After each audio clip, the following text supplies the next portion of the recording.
हौला वला कुव्वता इल्ला बिल्लाहिल अलिय्यिल अज़ीम। अऊज़ु बिल्लाहि मिनश शैतानिर रजीम। बिस्मिल्लाहिर रहमानिर रहीम। अल्हम्दुलिल्लाहिल्लज़ी ला यफ़िरुहुल मनउ वल जमूद वला युक़दिहिल इताउ वल जूद। इज़ कुल्लु मोतिन मुंतक़सुन सवा व कुल्लु मानिइन मज़मूमुम मा खला व हुवल मन्नानु बिफ़वाइदिन निअम व अवाइदिल मुज़ीद वल क़िसम। अया लहुल ख़ल्क़ ज़मना अर्ज़ाक़हुम व क़द्दरा अक़वातहुम व नहजा सबील राग़िबीन इलैहि व तालिबीन बिमा लदैहि व लैसा बिमा सुइला बिअज़वद मिन्हु बिमा लम युसल। अल-अव्वलुल्लज़ी लम यकुन लहु क़ब्लुन फ़यकूनु शैउन क़ब्लहु वल आख़िरुल्लज़ी लैसा लहु बअदुन फ़यकूनु शैउन बअदहु। वस्सलातु वस्सलाम व तहिय्यतु वल इकराम अलन नबिय्यिल उम्मिय्यिल मक्किय्यिल मदनिय्यिल अरबिय्यिल क़ुरैशिय्यिल हाशिमिय्यिल मुत्तलबी मौलाना व सय्यदना अबिल क़ासिम मुहम्मद व आलिहि तय्यबीन ताहिरीन व लअनतु दाइमतुल बाक़ियतु अला अदाइहिम व क़ातिलिहिम व ग़ासिबि हुक़ूक़िहिम व मुनकिरि फ़ज़ाइलिहिम मिन यौमिना हाज़ा इला यौमिद्दीन। अम्मा बअदु फ़क़द क़ाल अल्लाहु तबारक व तआला फ़िल क़ुरानिल हकीम। बिस्मिल्लाहिर रहमानिर रहीम। वअदल्लाहुल्लज़ीना आमनु मिनकुम व अमिलुस सालिहाति लयस्तख़्लिफ़न्नहुम फ़िल अर्ज़ कमा इस्तख़्लफ़ल्लज़ीना मिन क़ब्लिहिम। एक सलवात पढ़ दें मोहम्मद व आले मोहम्मद।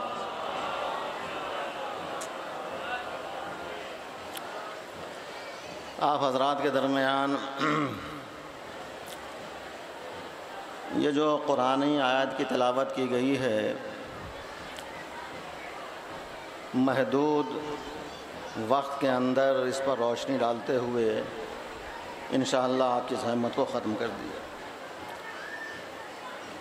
इरशाद हो रहा है कि अल्लाह ने वादा किया है तुम में से जो ईमान लाए और अमल सालेह बजा लाते हैं, लयस्तख़्लिफ़न्नहुम फ़िल अर्ज़, उन्हें रुए ज़मीन पर ज़रूर अपना खलीफा मुक़र्रर करेगा। कमा इस्तख़्लफ़ल्लज़ीना मिन क़ब्लिहिम, जैसा कि पहले के लोगों को उसने मुक़र्रर किया है। अज़ीज़ो, हकीकत यह है कि ज़बान क़ुदरत का हर मुख्तसर लफ्ज़ जो मक़ाम मदह में नाजिल हो वो हज़ार दफ्तर महामिद से जामितर होता है। जिन्न व इंस की आवाज़ों का अंदाज़े सुखन जुदागाना है और आसमान से मदह करती हुई आयत के नाजिल होने का शरफ़ बुलंदतर है। ज़बान मखलूक़ की मनक़बत सराई नहायत ही महदूदुल मानी है, लेकिन लब क़ुदरत के अल्फाज़ मदह इस कदर वसीउल मतालिब हैं कि वुसअत बयान अहाता करने के लिए नाकाफ़ी है। हर आयत मदह एक जाम इज़्ज़त है कि जो अपने ममदूह के जिस्म पर ज़ेबा और क़ामत गैर पर नाज़ेबा मालूम होता है। अब अगर कोई इस खलअत खुदादाद को ज़बरदस्ती उतार कर पहन ले तो आस्तीन का बड़ा होना, दामन का दराज होना, कद का छोटा होना इस बात पर दलालत करेगा कि साहिब लिबास कोई और है, पहन लेने की हवस रखने वाला गैर मुस्तहिक़ है। बिल्कुल उसी तरह से कि जिस तरह आप किसी बाग में जाते हैं, तरह तरह के रूह अफ़ज़ा और शामा नवाज़ फूल खिले हुए होते हैं। रंग बू और तरोताज़गी के अलावा उनमें कुछ पोशीदा जौहर भी होते हैं कि जिनसे अर्क़ गुलाब बनता है। उनकी पत्तियाँ मुख्तलिफ़ बीमारियों का इलाज हुआ करती हैं। अगरचे से ये सही है कि उन फूलों की बहार भी चंद रोज़ा है, मगर उनकी नस्ल में पैदा होने वाले फूल क़यामत तक अपनी बहार दिखाते रहेंगे, अपने रंग बू से लोगों के मशाम की तवाज़ो करते रहेंगे और इस बात का ऐलान करते रहेंगे कि खुदावंद आलम ने हमें वो चीज़ें अता की हैं कि जो हमारी ही नस्ल के ज़रिए बाकी और बरकरार रह सकती हैं। लेकिन अगर कोई कागज़ से गुलाब का फूल बना ले तो देखिए बन तो जाएगा मगर सिर्फ देखने और दिखाने का होगा, ना उसमें खुशबू पैदा होगी, ना उसमें तरोताज़गी आएगी। दुनिया नाक रगड़ के उस पर मर जाए कि हम खुशबू हासिल कर लें तो खुशबू हासिल नहीं कर सकती। क्यों? इसलिए कि असल असल होती है और नक़ल नक़ल होती है। देखिए आयत ने नहायत ही जामे अल्फाज के साथ असल और नक़ल का जिक्र किया है ताकि हर साहिब बसीरत खलीफतुल्लाह और गैर खलीफतुल्लाह में इम्तियाज़ हासिल कर सके। इसलिए कि खिलाफत ही वो मनसब है कि जिस पर आबादी ज़मीन का दारो मदार है। खिलाफत ही वो नूर है कि जिससे फ़ज़ाए आलम दरख्शां है। खिलाफत ही वो कसर है कि जिसकी बुनियाद खुदा ने अपने हाथों रखी। खिलाफत ही वो जौहर है जिसकी भीख मलाइका ने मांगी। खिलाफत वो ताज है कि जिसको पहनकर आदम मस्जूद मलाइका हुए। और खिलाफत ही वो ओहदा है कि जिसके बेमहल तलब करने पर शैतान बज़्म मलकूती से निकाल दिया गया। तो खिलाफत को अगर इसके हकीकी मफ़हूम के एतबार से देखा जाए तो न ये कभी मौला अली से जुदा थी और न कभी जुदा हो सकती है। देखिए जिस तरह किसी आलिम का इल्म, किसी जंग आज़मा शजा की शजाअत, किसी दरिया दिल सख़ी की सखावत इस बात की मोहताज नहीं होती है कि उसे किसी क़ल्ले में मुक़फ़्फ़ल करके रखा जाए या उस पर पहरे बिठाए जाएं। बस हकीकत में खिलाफत के भी यही माना है कि पैगंबर की वफ़ात के बाद एक शख्स उनकी जगह को पूरा कर दे। वही माना कि वो अखलाक़ किरदार में, वो रफ्तार व गुफ्तार में, वो नशिस्त व बर्खास्त में रसूल की इस तरह तस्वीर हो कि दुनिया को मालूम भी ना हो कि रसूल कब दुनिया से चले गए। शरीयत को मालूम भी ना हो कि मुबल्लिग़ शरीयत मौजूद नहीं है। इस्लाम को मालूम भी ना हो कि बानी इस्लाम नहीं रहा। कुरान को मालूम भी ना हो कि हामिल कुरान नहीं रहा। सुन्नत को मालूम भी ना हो कि सुन्नत का पहुँचाने वाला नहीं रहा। मुख्तसर ये कि इस्लाह निज़ाम आलम में किसी भी तरह का नक्स फतूर ना होने पाए, क्योंकि खिलाफत किसी मुकर्रर किए हुए वजीफ़े का नाम नहीं, खिलाफत किसी अता किए हुए मनसब का नाम नहीं, बल्कि खिलाफत उन शख्सी और ज़ाती कमालात का नाम है कि जो खुदा की तरफ से किसी मखसूस बंदे को अता कर दिए गए हों। अब अजीज़ों आप मुलाहज़ा फरमाएं कि खिलाफत की इब्तिदा कहाँ से होती है। खिलाफत की इब्तिदा वहाँ से होती है कि जब बज़्म इम्कानी सूनी थी और शमए फ़ानूसी गुल थी, आलम पर्दे अदम में मस्तूर था, दुनिया नीस्ती की चादर ओढ़े हुई थी, हर तरफ अंधेरा था, चारों तरफ जुल्मत का दौर दौरा था। ऐसा मालूम हो रहा था कि जैसे पूरी कायनात सोई हुई थी, हालांकि किसी चीज़ की कोई कमी न थी। आसमान का नीलगु शामियाना खिंचा हुआ था, आफताब की ज़ियाबारियाँ भी थीं, महताब की नूरपाशियाँ भी थीं, लौहो कलम अर्शो कुर्सी मुज़य्यन हो चुके थे। कुराए ज़मीन पर सब्ज़े का मखमली फ़र्श बिछा हुआ था, दामने कोहसार में तनावर दरख्त खड़े हो चुके थे, मैदानों में समरदार पौधे फल फूल दे रहे थे, गुलपोश झाड़ियाँ मौजूद थीं, हरी भरी बेलें दरख्तों के ऊपर चढ़ी हुई थीं, नर्म व नाजुक शाखें फरते मसर्रत से झूम रही थीं, परिंदे हमद बारी के गीत गा रहे थे, दरिंदे बयाबानों में कुलेलें कर रहे थे, हवाएं नगमा संजियों में मसरूफ़ थीं, दरिया में रवानी भी थी, समंदरों में जलाल भी था, पहाड़ों में जबरूद भी था, फ़िज़ाओं में तरन्नुम भी था, फूलों में महक भी थी, शाखों में लचक भी थी। गरज ये कि ये सहने कायनात इसी तरह आरास्ता और पैरास्ता थी जैसा कि आजकल है। फिर उधर बज़्म क़ुद्स में किसी चीज़ की कोई कमी न थी, और आदो अस्कार की नहायत ही दिलकश फ़िज़ा थी, वज़ाइफ़ व फ़राइज़ का सहर अंगेज़ सिलसिला जारी था, मलाइका फ़ौज दर फ़ौज मौजूद थे, फ़रिश्ते परे जमाए हुए थे, कर्रोबीन मजमे अज़ीम लगाए हुए थे, और इस मजमे अज़ीम में तकबीर के नारे बुलंद हो रहे थे, तहमीद के तरन्नुम बिखर रहे थे, तहलील की आवाज़ें आ रही थीं, तक़दीस की पाकीज़ा लहरें उठ रही थीं। सजदा करने वाले सजदे से सर उठाने के लिए तैयार न थे, रुकू में रहने वालों को सजदा करने की फुर्सत न थी, क़याम वाले क़याम में, क़ऊद वाले क़ऊद में मसरूफ़ थे। यानी जन्नत की पुरसुकून फ़िज़ाओं में इबादत और रियाज़त का ये हसीन सिलसिला जारी था। न कायनात के हुस्न में कोई कमी थी, न ज़ौक़ इबादत में कोई कसूर था, मगर फिर भी पैदा करने वाले को किसी चीज की कमी महसूस हो रही थी। चुनांचे उसने इस वादिये खामोश को कहकहों से भरने के लिए एक मर्तबा फिजाए लामकानी में सदाए रब्बानी गूंजी, इन्नी जाइलुन फिल अर्ज़ खलीफा। क्या मैं जमीन पर खलीफा बनाने वाला हूं? इस मुजदाए जाफिजा को सुनकर अशजार खुशी में झूमने लगे, पत्तों ने तालियां बजाई, गुलों ने कहकहे लगाए, तायराने खुशिलहान ने खुशी के नगमे सुनाए, मगर सफ़े मलाइका में हलचल मच गई। न मालूम लफ्ज़ खलीफा में कौन सी कशिश और कैसी जाज़बियत थी। तवज्जो चाहता हूं कि वो मलक भी तड़प गए कि जो आरजू से खाली और तमन्ना से बेनियाज कहे जाते हैं। और जब उन्हें मालूम हुआ कि कोई खलीफा होने वाला है, तो अब आलम मलकूत ने बारे सुकूत तोड़कर,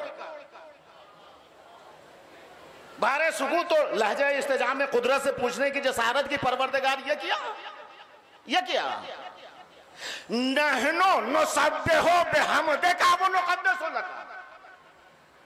हम सब तेरी तस्बीह तक़दीस करते हैं, अगर ये काम तुझको लेना है तो मुझसे ले ले। हम लोगों में क्या कमी है? हम लोगों में क्या कमी है? फौरन अल्लाह ने इन्नी आलमो माला तालमून कहकर उस इस्मत पोश मजमे के इजमा को तारे अनकबूत से भी ज्यादा कमजोर कर दिया, ज्यादा कमजोर कर दिया। हालांकि फरिश्ते मासूम थे, खलाते इस्मत से आरास्ता थे, तो अजीजो जब मासूम फरिश्तों का इजमा काबिले कबूल न हुआ, तो अरब के बद्दुओं का इजमा कहां से काबिले कबूल हो सकता है? सलावत पढ़ ले मोहम्मद वाले मोहम्मद। क्या कहा फरिश्तों ने? नहनो नुसब्बिहु बिहम्दिका व नुक़द्दिसु लका। हम सब तेरी तस्बीह तक़दीस करते हैं, ये काम मुझसे ले ले, मुझ में क्या कमी है? अल्लाह ने कहा इन्नी आलमो माला तालमून, जो मैं जानता हूँ वो तुम नहीं जानते, नहीं। तुम्हें क्या मालूम कि तुम्हारे दरमियान कोई लिबास तक़दीस पहने, तक़वा और परहेज़गारी को शियार बनाए हुए मौजूद हो। हमें तो रिया और रियाज़त में, ईमान और मुनाफ़िक़त में फ़र्क दिखाना है, आसी और मोती का इम्तिहान लेना है। तुमने अपनी इबादत को पेश किया। पहली बात तो यह है कि इबादत से खिलाफत कहाँ मिलती है? भाई इबादत से खिलाफत कहाँ मिलती है? और थोड़ी देर के लिए अगर फ़र्ज़ कर लिया जाए कि इबादत से खिलाफत मिलती है, तो तुम्हारी इबादत भी तो नाक़िस है। जो रुकू में है वो सजदे में नहीं, जो सजदे में है वो रुकू में नहीं, क़याम वालों को सजदे की लज्जत मालूम नहीं। अल्लाह ने कहा मैं ऐसी नाव को खलीफा मुकर्रर करूंगा कि जिसकी सूरत अहसन सूरत होगी, जिसकी इबादत अकमल इबादत होगी। एक ही रकत में क़याम भी, क़ऊद भी, ज़िक्र भी, रुकू भी, सुजूद सब कुछ अदा हो जाएगा। फिर तुम तरक्की नहीं कर सकते, तुम मेयारे अदालत नहीं बन सकते। तुम एक सबक पढ़कर एक ही सुना सकते हो। मेरा खलीफा वो होगा कि जो बात में बात पैदा करेगा, मलक को पढ़ाएगा, और देख लेना ऐसा पढ़ाएगा कि तुम्हारा सैयदुल मलाइका मेरे खलीफा को अपना उस्ताद कहेगा, उस्ताद कहेगा। हैदरी तो क्या कहा कि जो मैं जानता हूं वो तुम नहीं जानते। अजीजों, बल्कि एक साहब ने तो अपनी बरतरी के पिंदारे बातिल पर तकिया करते हुए नारी और खाकी की बहस छेड़ दी। और जब उन्हें मालूम हुआ कि कोई खलीफा होने वाला है, नहीं, और पूछा गया तो उसने कहा कि तूने मुझे मिट्टी से पैदा, आग से पैदा किया, इसे मिट्टी से बना रहा है और आग मिट्टी से अफजल है, लिहाजा अफजल मफजूल को सजदा नहीं करता। समझा कि नहीं? अल्लाह ने कहा कि निकल जा यहां से, मरदूद बारगाह है, कयामत तक तुझ पर लानत होती रहेगी। अब एक छोटा सा सवाल मेरा और वो भी बच्चों से, वो ये बताएं कि इबलीस का कसूर क्या था? भाई इबलीस का कसूर क्या था? अल्लाह को एक मानता था, बहुत बड़ा इबादत गुजार था, इतना बड़ा पक्का मुवहिद था कि खुद खुदा के कहने पर गैर खुदा को सजदा करने के लिए तैयार न हुआ। तवज्जो है ना अजीजों? गैर खुदा को सजदा करने के लिए तैयार नहीं हुआ। मगर है क्या कि अल्लाह को तो एक मानता है, मगर अल्लाह ने जिसे मुकर्रर किया है उसे नहीं मानता। तो अब जो भी अल्लाह के मुकर्रर किए हुए को न माने, वो सहीफे कुरानी की रूह से मरदूद भी है, मलऊन भी है। एक सलवात पढ़ दे मोहम्मद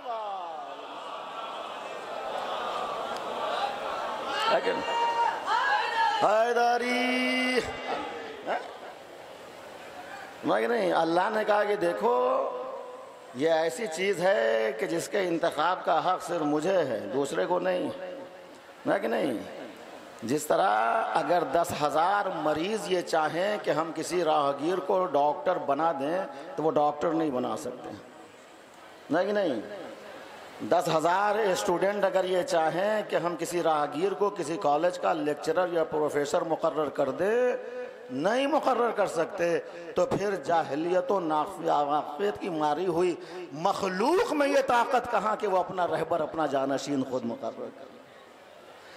अजीजों, कायनात का जर्रा जर्रा पुकार कर कह रहा है कि अल्लाह जब किसी शय को खलाते वजूद बख्शता है तो वो उसकी हिदायत का सामान खुद फराहम करता है।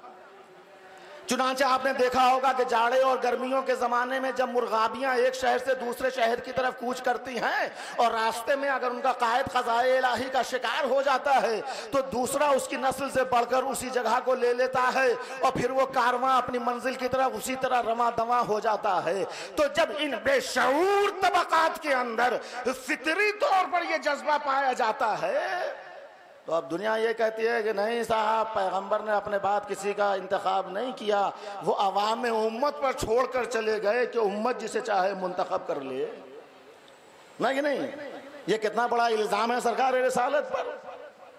पैगंबर ने मुंतखब किया, गदीर के खुम के मैदान में ऐलान किया है हुजूर ने। इस सिलसिले में मैं आपके सामने दो कानून पेश करता हूँ, एक कानून अक़ली है और दूसरा कानून कुरानी। कानून अक़ली क्या है? देखिए, कानून अक़ली ये है कि जब इंसान कोई फैक्ट्री लगाता है या कोई इदारा बनाता है और वो ये चाहता है कि इसके फ़ायदे दूसरों तक पहुंचते रहें तो वो इसका इंतज़ाम भी करके जाता है। मसलन अगर कोई बस लंबे सफ़र पे रवाना हो रही है तो ड्राइवर के साथ साथ उसका एक नायब भी होता है ताकि अगर रास्ते में ड्राइवर को अजल आ जाए तो बस बेबस ना हो जाए। इसी तरह अगर कोई कश्ती समंदर की मौजों पे रवां दवा होती है तो नाखुदा के साथ साथ उसका एक मुआविन भी होता है ताकि अगर नाखुदा को खुदा बुला ले तो कश्ती गर्क ना हो जाए। समझ नहीं? ये वो कानून अक़ली है जिस पर तमाम अंबिया अमल करते रहे। आदम जाने लगे, शीश को मुकर्रर किया, नूह जाने लगे, शाम को मुकर्रर किया, इसहाक जाने लगे, याकूब को मुकर्रर किया, याकूब जाने लगे, यूसुफ को मुकर्रर किया, यूसुफ ने अपने भाई यहूदा को मुकर्रर किया, मूसा जाने लगे, हारून को मुकर्रर किया, सुलेमान दाऊद जाने लगे, सुलेमान को मुकर्रर किया। यानी जनाब आदम से लेकर जनाब ईसा तक तमाम अंबिया का कानून अक़ली ये रहा है कि वो अपने बात का इंतखाब करके जाते हैं। तो अब वो नबी के जो अक़ल ही नहीं बल्कि अक़ल कुल है और अक़ल कुल ही नहीं बल्कि तमाम आकिलों का सैयद व सरदार है, तो फिर उसके बारे में कैसे कहा जाता है कि उसने अपने बात का इंतखाब नहीं किया? अजीजों, अगर पैगंबर अपने बात का इंतखाब न करते तो ना आज ये ज़मीन का खाकी फर्श होता, न आसमान, न कुर्सी, न अर्श होता, न रेगजारों में बहते हुए चश्मे होते, न शाखे गुल पे बुलबुलों के नगमे होते, न आपके सामने ये दुनियाएं रंगो बू होती, न किसी को गौहरे मुराद की जुस्तजू होती, न ज़मीन में सोने चांदी जैसी धात होती, न गुलशन, न सोसन, न शाखे नबातात होती, न हस्ती, न हरकत, न हयात होती, न नातिक, न सामित, न आकिल की ज़ात होती, न कौसर, न तूबा, न गिलमान होते, न हूरे, न जन्नत, न रिजवान होते, न आदम, न हव्वा, न शीश होते, न इब्राहिम, न इस्माइल, न जिरजीस होते, न पहाड़ों की चोटियाँ अरगवानी होती, न कबाए गुलिस्तान धानी होती, न फूलों की पोशाक बदख्शानी होती, न दरिया की मौजों में रवानी होती, न यूसुफ का हुस्न होता, न जुलेखा की जवानी होती, न उल्फत का कोई किस्सा होता, न मोहब्बत की कोई कहानी होती। गरज ये कि ये कायनात तो होती मगर हर तरफ हैरानी और परेशानी। समझे आप? अगर पैगंबर ने ऐलान ना किया होता, यह है कानून अकली। कानून कुरानी क्या है? या अय्युहर रसूल बल्लिग, पैगंबर आप उस हुक्म को पहुंचा दे जो मैंने आप पर नाजिल किया। वइन लम तफअल फमा बल्लगत रिसालता, और अगर आपने इस हुक्म को नहीं पहुंचाया तो गोया आपने कार्य रिसालत अंजाम ही न दिया। वल्लाहु यासिमुका मिनन नास, और अल्लाह आपको दुश्मनों के शर से महफूज रखेगा। तो अगर यह पैगाम पैगंबर ने नहीं पहुंचाया तो इसका मतलब यह हुआ कि ना हुजूर ने कानून कुरानी पर अमल किया, ना कानून अक़ली पर अमल किया, और वो नबी के जो ना कानून अक़ली पर अमल करे ना कानून कुरानी पर अमल करे वो नबी नहीं हो सकता। इसलिए कि नबी की नबूवत इमारत में उस बुनियादी ईंट की हैसियत रखती है कि अगर उसे निकाल लिया जाए तो तमाम इमारत खुद ब खुद ढह जाएगी। या यूं कह दूं कि जब बाग को आबे हयात ही ना मिलेगा तो दरख्त खुद ब खुद खुश्क हो जाएंगे। जब दिल ही धड़कने के काबिल नहीं रहेगा तो आज़ाओ जवारी की खुद ब खुद मौत हो जाएगी। जब पावर हाउस ही में अंधेरा होगा तो उससे वाबस्ता जितनी भी रोशनियां हैं वो सब गुल हो जाएंगी। यानी अगर नबी की नबूवत चली गई तो हस्ती नीस्ती हो जाएगी, जिंदगी मौत बन जाएगी, मसीहा बेनफस हो जाएगा, कलीम का नातका बंद हो जाएगा, बिसाते सुलेमानी उलट जाएगी, नगमे दाऊदी की तान टूट जाएगी, रुख यूसुफ से रंग उड़ जाएगा, इब्राहिम के सर से ताज खुल्लत गिर जाएगा, नूह की कश्ती तूफान में डूब जाएगी, आदम में कोई दम बाकी न रहेगा। यानी क़यामत आने से पहले क़यामत आ जाएगी, ज़मीन शक हो जाएगी, आसमान फट जाएगा, आफ्ताब व महताब की कंदीलें खामोश हो जाएंगी, पहाड़ों की सफ़ें मुंतशिर हो जाएंगी। मगर अजीज़ों ये सब कुछ नहीं हुआ, बल्कि गहवारे ज़मीन अभी उसी तरह महवे जुम्बिश है, आसमान उसी तरह सर पे साया फिगन है, आफ्ताब व महताब की कंदीलें उसी तरह रोशन हैं, पहाड़ों की सफ़ें उसी तरह बरकरार हैं। इसका मतलब ये है कि रसूल की रिसालत भी बाकी है, अली की खिलाफत का सिलसिला भी बाकी है। एक सलवात पढ़ ले मोहम्मद हैदरी। बाकी है, ऐलान किया पैगंबर इस्लाम गदीर के मैदान में कि मन कुंद मौला हो फाज़ाली, जिसका मैं मौला हूं उसका ये अली मौला। जब ये खबर अतराफो जवानी पहुंची, एक शख्स एलानिया मुखालिफत पर आमादा हो गया, आता है और आने के बाद कहता है कि आपने नमाज का हुक्म दिया पढ़ता हूँ, रोज़े का हुक्म दिया रखता हूँ, मुझे कि नहीं। वो कहता है सुम्मा लम तर्ज़ बिहाज़ा हत्ता रफ़ात इब्न अम्मे का फ़फ़ज़्ज़लहु अलैना फ़क़ुल्ता मन कुन्त मौलाहु फ़हाज़ा अलीउन मौला। वो कहता है कि आप इस पर भी राजी न हुए और आपने अपने दोनों हाथों पर अपने भाई को बुलंद करके हम लोगों पर फजीलत दे दी, और आपने ये इरशाद फरमाया कि जिसका मैं मौला हूं उसका ये अली मौला है। वो कहता है कि हाजा हाजा शयउम मिनका अम मिनल्लाह, आप ये बताएं कि ये चीज आपकी तरफ से है या अल्लाह की तरफ से?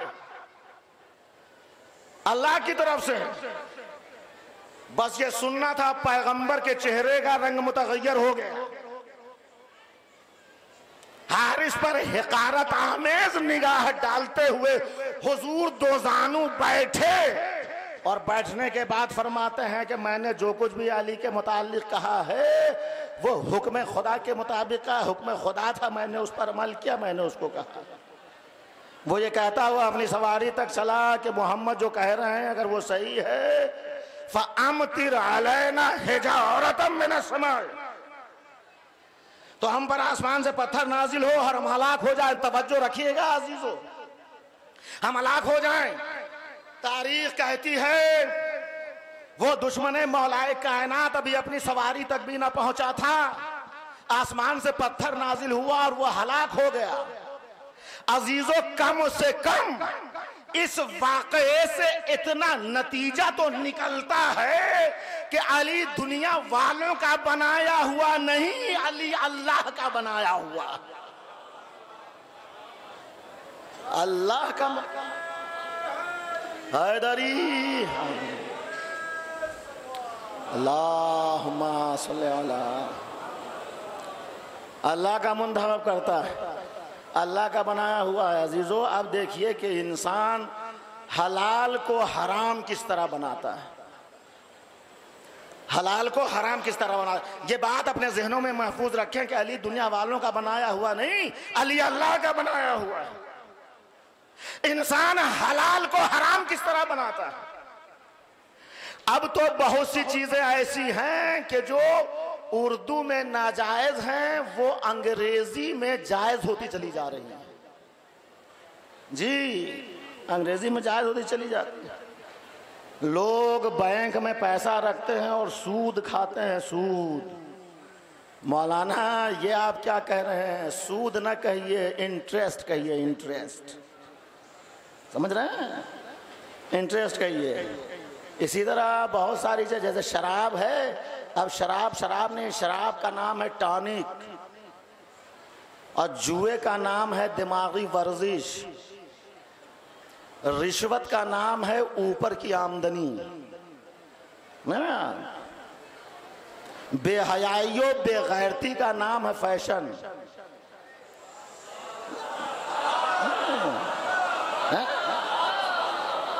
है कि नहीं? क्या नाम? फैशन। इस तरह के बहुत सारे अल्फाज हैं कि जो असर हाजिर के गलत इस्तेमाल का शिकार होते जा रहे हैं। अजीजा ने गिरा, इंसान हलाल को हराम किस तरह बनाता है, ज़हन में रखिएगा।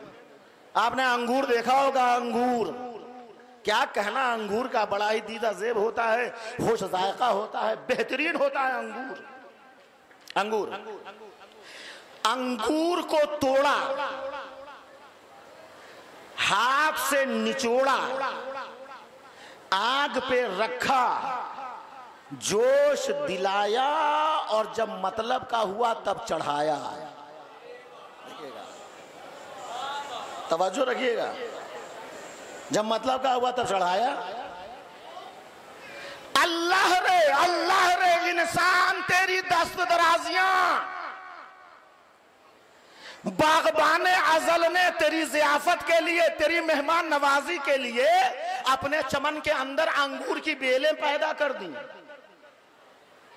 और उन ज़मुर्रदी सागरों में वो मैं भर दी जिसके लिए तुझे कोई जहमत की जरूरत न हो, बस तोड़ ले और दहन में रख ले, तोड़ ले और दहन में रख ले। शुक्रिया अदा कर, कोई जुर्म नहीं, कोई जुर्म नहीं, मगर तू ऐसा शरीर है कि तोड़ेगा, निचोड़ेगा, जिंदा को मुर्दा बना के छोड़ेगा, मुर्दा बना के छोड़ेगा।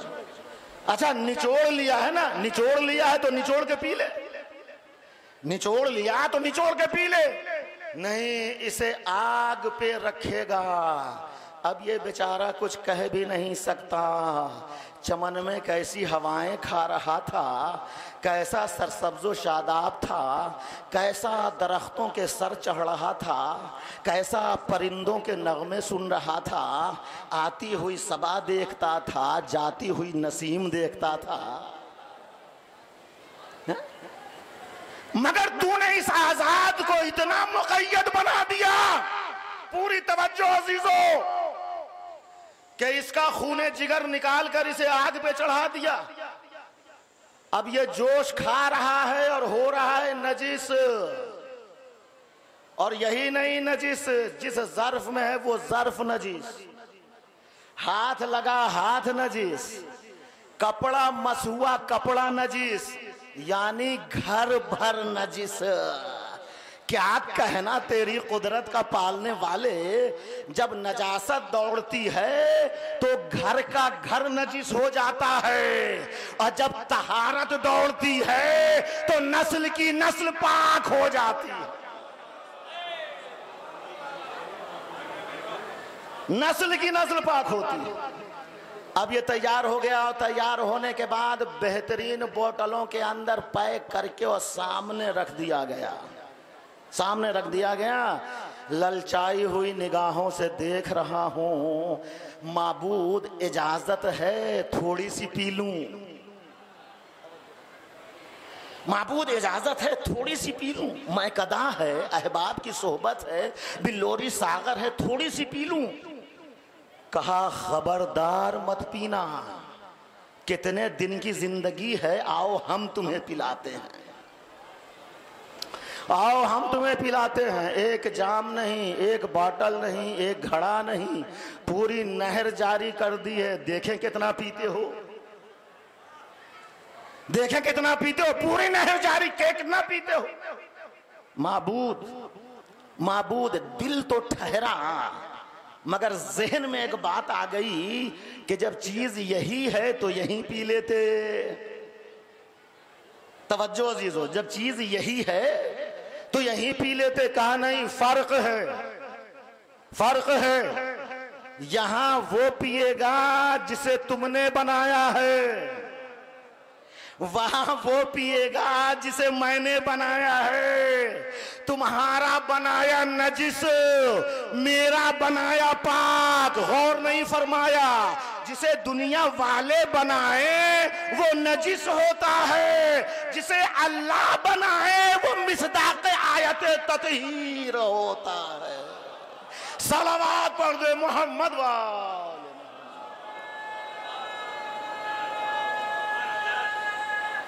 हैदरी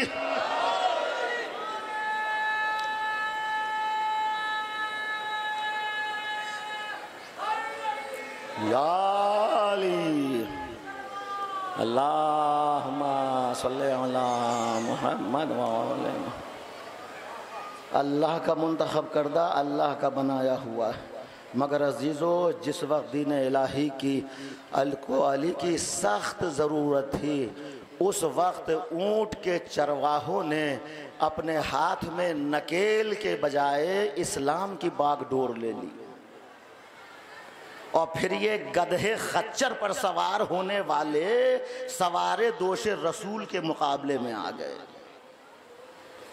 और अक्ल सलीम आज तक इस उक़्दे को हल न कर सकी कि अली के मुकाबले में ऐसे अफराद को क्यों तरजीह दी गई कि जिसे अपनी कम इल्मी का एतराफ था और जिसके अमल के गर्म खून में कुफ्र और शिर्क की हरारत दौड़ रही थी,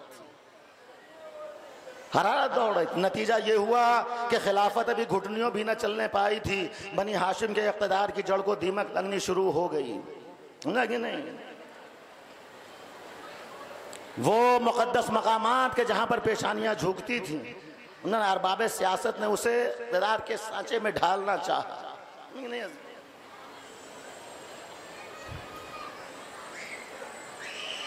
रसूल मौजूद हैं अज़ीज़ों, और अहले बैत के साथ ये हो रहा है कि अहले बैत से लोगों की तबीयत को बर्दाश्त किया जा रहा है, किया जा रहा है। लेकिन वो मौका आया है कि दुनिया फिर अली के दरवाजे पर आई। अली खिलाफत को कबूल कर लीजिए, अली खिलाफत को कबूल कर लीजिए। मौला ने बड़ी बेनियाजी के साथ इरशाद फरमा दिया कि जाओ किसी और के हवाले कर दो, हमें इसकी कोई जरूरत नहीं है। क्यों? इसलिए कि खिलाफत उस वक्त पेश की जा रही थी जब हुकूमत के शिराजे बिखर चुके थे, जब इस्लाम की बुनियादें कमजोर की जा चुकी थीं, जब हर तरफ बदअमनी के आसार नुमाया हो चुके थे। अली को उस वक्त मजबूर किया जा रहा था कि जब अली के दुश्मन तमाम सूबों में गवर्नर मुकर्रर किए जा चुके थे, जब इस्लामी दस्तूर हुकूमत के खिलाफ शख्सी हुकूमत का ख्वाब देखा जा रहा था। ऐसे पुराशोम माहौल में कौन था कि जो खिलाफत की बागडोर को लेना पसंद करता?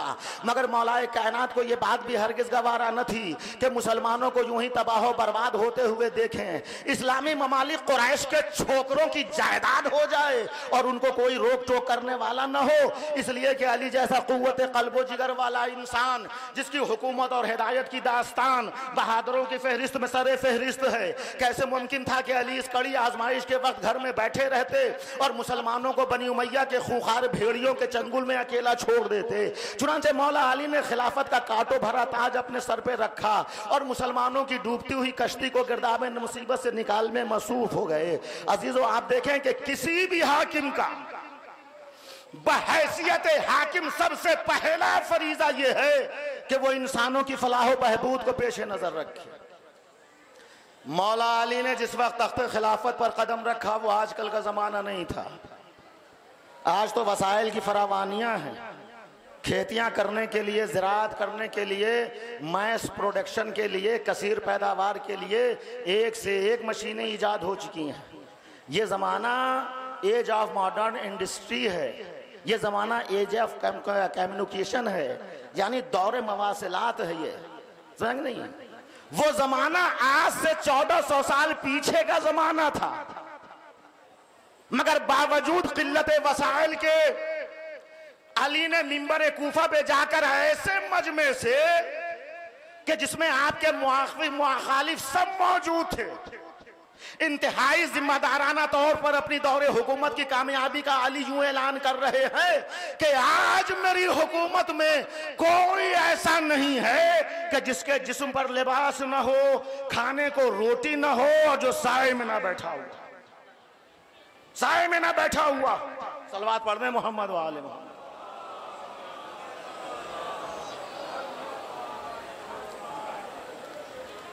इतनी बड़ी मस्जिद कूफा, उसमें सब अली के चाहने वाले कुछ थोड़ी थे। क्यों नहीं अली के जुमलों को चैलेंज किया गया कि या अली आप क्या कह रहे हैं, अली आप क्या कह रहे हैं?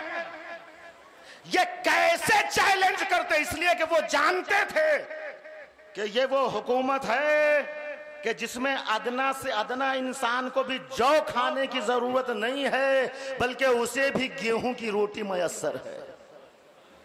तो जिस बादशाह की राया इतनी खुशहाल हो कि वो अपने लिए जो गेहूं को छोड़कर जौ मुअय्यन कर ले, वो बादशाह अपने और अपने आयाल के लिए गेहूं को छोड़कर जौ मुअय्यन कर ले। अजीजों, अवाम का पेट काट काट कर तरह तरह की दस्तरखानों से, समझे कि नहीं, तरह तरह की नेमतों से अपने दस्तरखान को सजाने वाले हाकिम तो बहुत दिखाई देंगे, लेकिन अवाम को दौलत और आसूदगी की राहतों से माला माल करके खुद लज्जाते दुनिया से किनारा कशी इख्तियार करने वाला हाकिम अली के सिवा और कौन हो सकता है? कौन हो सकता है? या अली,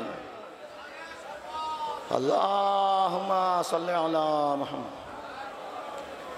सारी जिंदगी नाने जमी पर क़नाअत की है, नाने जमी पर क़नाअत की है। रमजान का महीना है, यमन से एक शख्स आता है, ख्वाहिश रखता है अच्छे खाने पीने की, लज्जत तामुद है। वो सोचता है कि अगर आम दस्तरखान पर जाएंगे तो वहां पर ये क्या जो रोजमर्रा की इफ्तारी होती है, चना है, घुगनी है, ये तमाम की तमाम चीजें मिलेंगी। लेकिन अगर हाकिम वक्त के दस्तरखान पर जाएंगे तो वहां अच्छी खासी ज़ियारत होगी। इसका मतलब ये है कि ये इससे पहले के दस्तरखान खिलाफत के जायके से वाकिफ था, जायके से वाकिफ था। आया मौलाए कायनात के पास आया, जब इत्तेफाक का वक्त आया जनाब कंबर गए और जाने के बाद अंदर से एक थैली लेकर आए, मोहरशुदा थैली, मोहरशुदा थैली। ये समझा कि शायद इसके अंदर कोई नफीस ग़िज़ा हुई, कोई अच्छी ग़िज़ा होगी। इसने क्या किया कि पूछ लिया कि अली, जब उस थैली को खोला तो उसके अंदर से जौ का आटा, वो भी छना हुआ, बगैर छना हुआ। उसने देखा, इसकी आंखों में आंसू आ गए। कहा अली ये क्या है? कहा यही तो ग़िज़ा है, यही तो इफ्तार का सामान है। वो कहता है कि अली अच्छा ये बताइए कि अगर यही इफ्तार का सामान है तो इसे मोहर करने की क्या ज़रूरत थी इस थैली को? क्या चोरी हो जाने का खतरा था? कहा नहीं। क्या ज़हर खुरानी का खतरा था? कहा नहीं। कहा कि फिर इसको मोहर करने की क्या ज़रूरत थी? कहा इसलिए कि कहीं हसनैन अज़राहे मोहब्बत पेदरी इसमें रोगन जैतून न मिला दे, इसमें रोगन जैतून न मिला दे। उसकी आंखों में आंसू हो गए, हाथ जोड़कर खड़ा हो गया, अली तो क्या रोगन जैतून शरीयत इस्लाम में हराम है? तवज्जो सुनिएगा अजीजों, रोगन जैतून शरीयत इस्लाम में हराम है। अली कहते हैं सुनो, हराम तो नहीं है, मगर हाकिम वक्त की ग़िज़ा उसके मुल्क की जो सबसे गरीब तरीन रियाया है, अगर उसके बराबर नहीं है तो उसे हुकूमत करने का कोई हक हासिल नहीं, उसे हुकूमत करने का कोई हक हासिल नहीं है। जनाब कंबर के साथ बाजार तशरीफ ले गए, 2 पैराहन खरीदे, एक 5 दिरहम का, दूसरा 7 दिरहम का। 5 दिरहम वाला मौला ने अपने पास रखा, 7 दिरहम वाला कंबर को दिया। पहली बात तो यह है कि अगर आम आदमी होता तो वह ऐसा करता ही नहीं कि ज़्यादा कीमत वाला वो अपने ग़ुलाम को दे दे और कम कीमत वाला अपने पास रखे।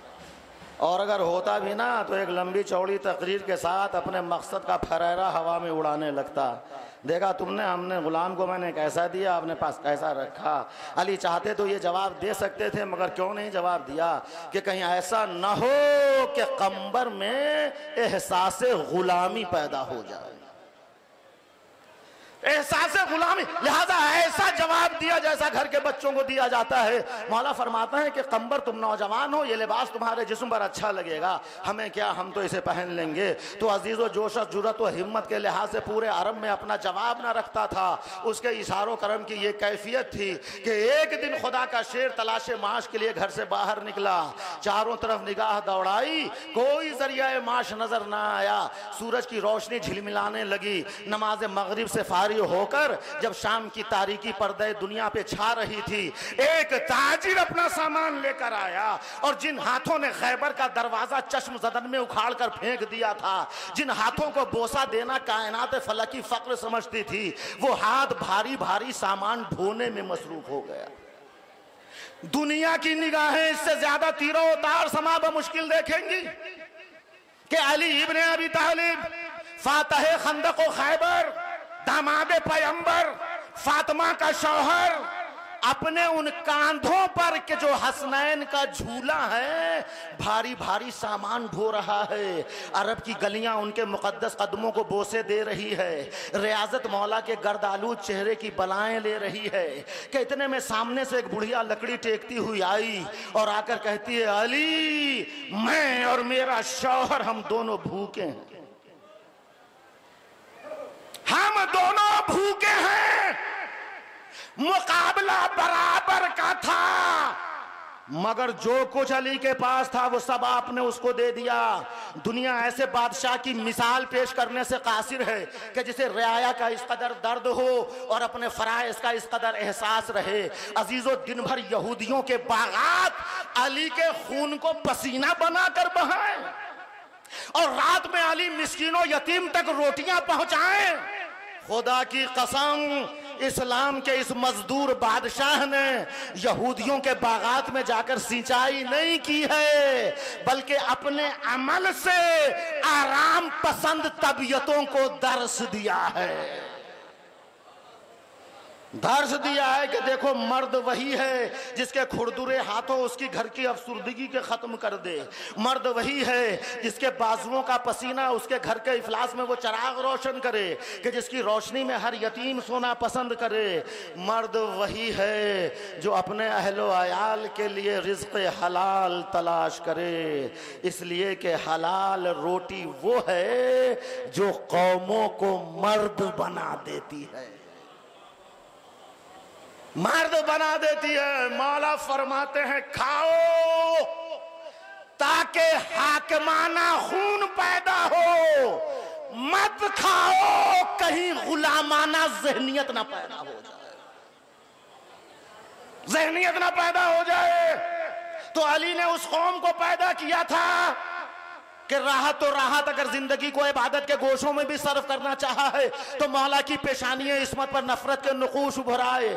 चुनांचे ज़ाहिरी दौरे हुकूमत में जब मौला कूफे तशरीफ लाए हैं तो कूफे के लोग अली के पास आए और आकर कहते हैं कि मौला चलिए और चलकर जरा कूफे की मस्जिद का मुआयना कर लीजिए। बस आखिरी बात अजीज़ाने गिरामी, मौला चलिए और चलकर कूफे की मस्जिद का मुआयना कर लीजिए। अली चले कि जम्मे गफीर है, लोग अली को लेकर चले। मौला आए, क्या देखा? कोने पुर सफे जमी हुई, नाला और शेवन, गिरिया जारी, तकबीर व तहलील, क़याम व क़ऊद। मौला ने पूछा कि ये कौन लोग हैं, ये कौन लोग हैं? कहा मौला ये रिजालुल हक हैं। कहा अच्छा ये रिजालुल हक क्या होते हैं भाई? कहा मौला ये हक वाले हैं, हक वाले। कहा क्या करते हैं ये? कहा मौला ये सुबह से लेकर शाम तक और शाम से लेकर सुबह तक बस अल्लाहु अल्लाहु अल्लाहु अल्लाहु, क़याम क़ऊद ज़िक्र रुकू सुजूद। आहा, खुदा की कसम बड़ी अच्छी बात थी ना, अच्छी बात थी। अली को तो खुश हो जाना चाहिए था, अली को खुश हो जाना चाहिए था, मगर अली ने उल्टा सवाल कर लिया। कहा ये बताओ कि जब दिन भर इबादत करते रहते हैं तो ये खाते क्या हैं, ये खाते क्या हैं? कहा मौला ये खाते वाते कुछ नहीं, अहले महल्ला जब रहम खाते हैं तो इन्हें दे जाते हैं। अहले महल्ला जब रहम खाते हैं तो इन्हें दे जाते हैं। बस तवज्जो से सुन लीजिए अजीजों, बस ये सुनना था। मौला कहते हैं तुम्हारी कूफे की मस्जिद के इन रिजालुल हक की मिसाल कूफे के बाजार के उन कुत्तों जैसी है कि जिनके सामने रोटी डाल दी और खा ली, रोटी डाल दी खा। उसके बाद अली कहते हैं कि इनसे कहो कि मस्जिदों से निकलो, कुदाले हाथ में लो, मेहनत और मजदूरी करो, पसीना बहाओ, मेहनत करके रोटी लाओ, फिर थके हुए सर से एक सजदा बारगाहे इलाही में पेश करो तो ये एक सजदा तुम्हारी 70 साल की इबादत से ज्यादा बेहतर व अफजल है।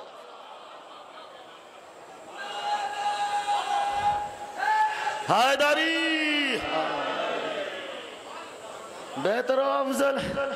तो अली को सिर्फ महराम में मत देखो, अली को मिंबर पे मत देखो, अली को शमशीर बका मुसल्ले पे देखो। तो जो ज़ौक़े इबादत में इतना मस्त हो उसको मेहनत व मजदूरी करते हुए देखो।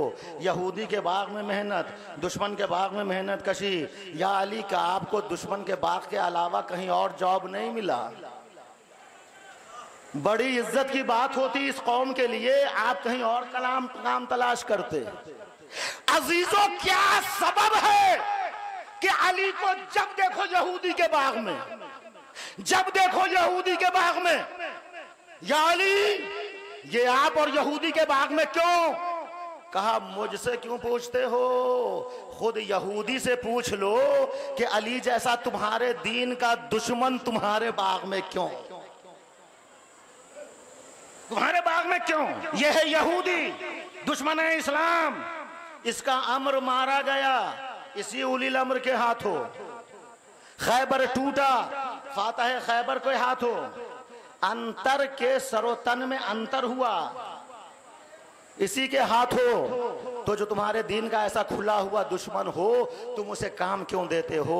तो खुदा की कसम जवाब सुन लीजिए, यहूदी क्या जवाब देता है। यहूदी कहता है कि देखो भाई, हम लोग हैं व्यापारी लोग, हम लोग धर्म वर्म जरूर देखते हैं, मगर इससे पहले हम अपना धंधा देखते हैं, धंधा देखते हैं। वो कहता है कि अली है तो हमारा दुश्मन, अली है तो हमारा दुश्मन, मगर ऐसा सच्चा मेहनती ईमानदार मजदूर है कि ऐसा मजदूर मैंने कहीं नहीं देखा। वो कहता है सच्चा मेहनती ईमानदार, दुश्मनी अपनी जगह पर, मगर मेहनत और ईमानदारी वो सिक्के राइजुल वक्त है जो हर अकीदत की बाजार में चलता है। हर अकीदत की बाजार में चलता है। मेहनत हो, मशक्क़त हो, ये वो सिक्का है कि जैसे आप जिस बाज़ार में चाहें चला लें। तो ये मौला कायनात ने अपनी ज़िंदगी से दुनिया को ये दर्स दिया है, दुनिया को ये सबक दिया है कि जब यहाँ आए हो तो आने के बाद कस्बे माश ज़रूरी है, लेकिन कस्बे माश के साथ साथ माद पर भी निगाह रखनी चाहिए कि जो हम फिया खालिदून की मंजिल है। अज़ीज़ान गिरामी, बहुत ही तफसील तलब ये मौजू है, लेकिन महदूद वक्त होने की वजह से इंशाअल्लाह फिर कभी। तो ये मौला कायनात ने अपनी ज़िंदगी से ये दर्स दिया है, और हकीकत ये है कि अली की पूरी ज़िंदगी जो थी एक खुली हुई किताब के मानिंद थी कि जिसमें अदलो इंसाफ की रानाइयाँ थी, अखलाक व सीरत के नक्शो निगार थे, किरदार की खुशनुमा तहरीर थी, मकसद की रिफत का रंग था, जिसका हर बाब दिल पजीर, हर सफ़ा दिलकश और हर उन्वान बेनज़ीर था, जिसका आगाज़ हयात अल्लाह के घर से, इख्तिताम अल्लाह के घर में, काबे और मस्जिद के दरमियान गुजरने वाली हयात इतनी कामयाब व कामरां कि रब्बे काबा की कसम में कामयाब रहा। ये कब मौला ने कहा कि जब इब्ने मुलजिम मलाउन की तलवार मौला के सर पे लगी, कातिल पकड़ा गया, दुनिया ने देख लिया इब्ने मुलजिम ने सर पे तलवार लगाई है, समझा कि नहीं? अब आप बताएं कि जज्बात का तकाजा क्या कहता है।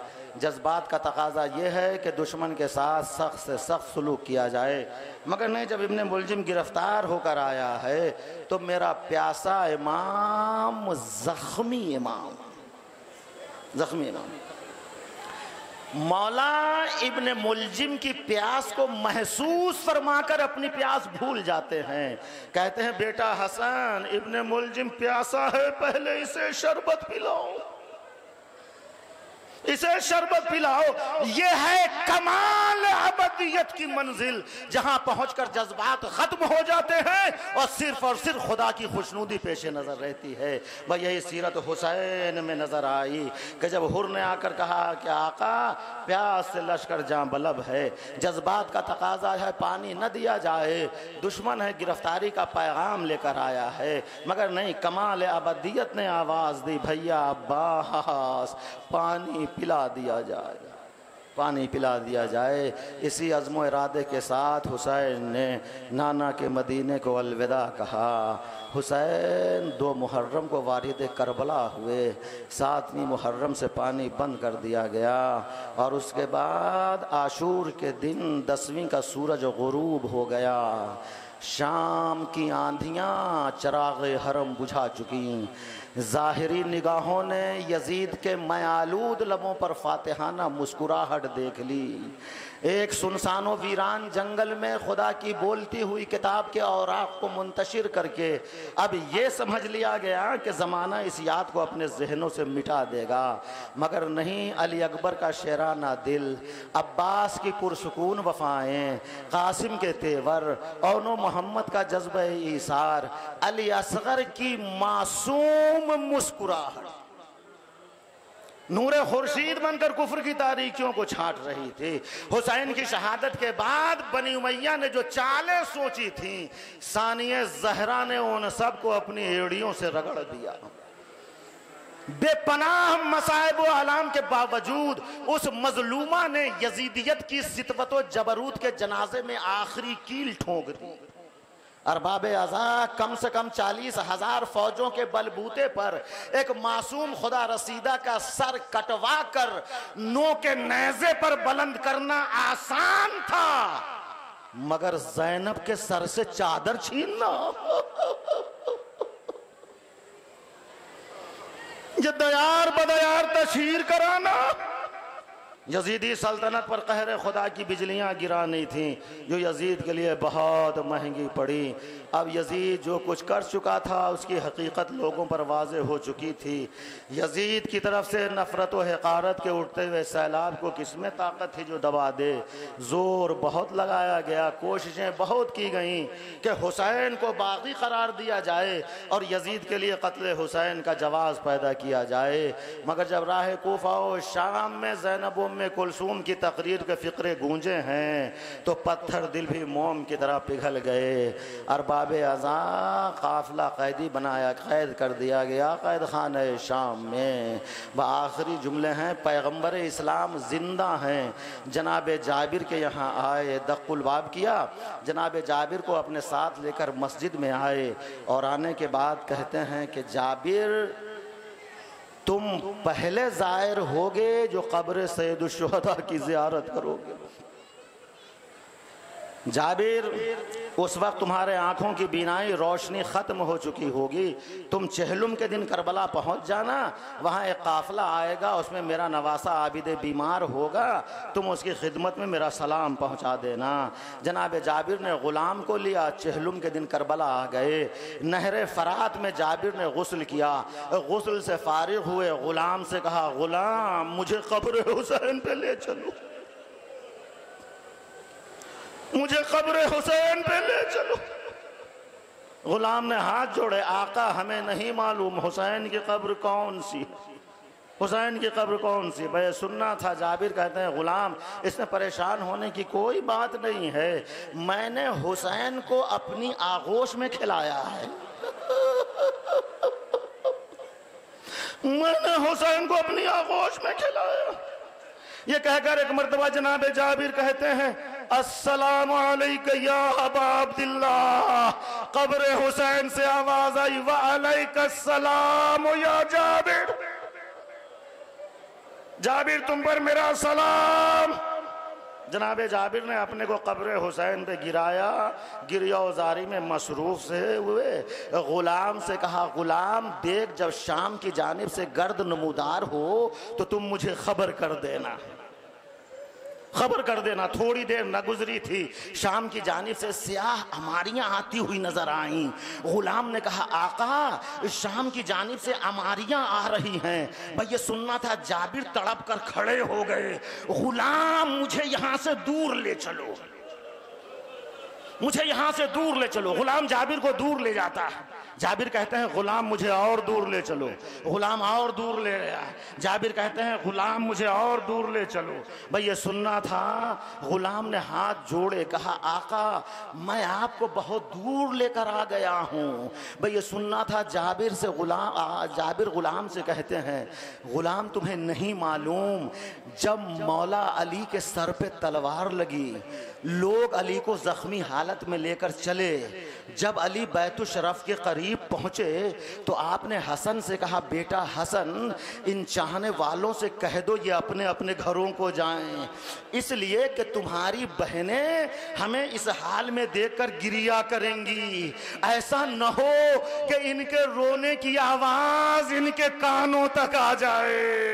ए गुलाम ये सियाह हमारियां नहीं हैं, बहनें कैद खाने शाम से छूटकर भाइयों का चेहलुम करने आ रही हैं। ऐसा न हो इनके रोने की आवाज मेरे कानों तक आए।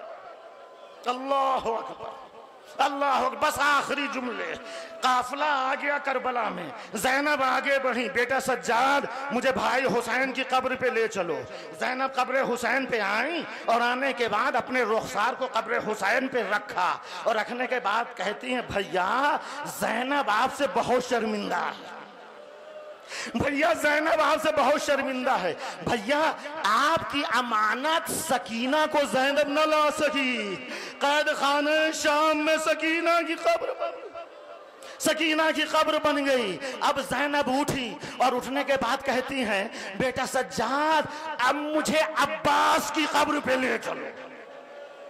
अब्बास, बस आखिरी जुमले, अब्बास की कब्र पे ले चलो। अब जब ज़ैनब कब्र अब्बास पे आई हैं तो आने के बाद रुखसार नहीं रखे, अपने दोनों हाथों को कब्र अब्बास पे टेका और टेकने के बाद कहती हैं, अब्बास तुम्हें मालूम है तुम्हारे बाद सकीना को तमाचे लगे, मेरे बाजुओं में रीसमा ने जुल्म बंधी।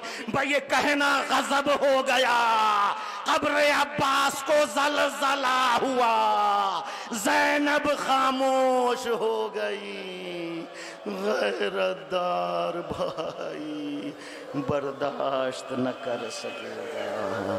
ए भैया ज़ैनब मदीने जा रही। अला लानतुल्लाह अलल कौम सअलमुल्लज़ीना ज़लमू अय्युमुल क़लबीन। इन्ना लिल्लाहि व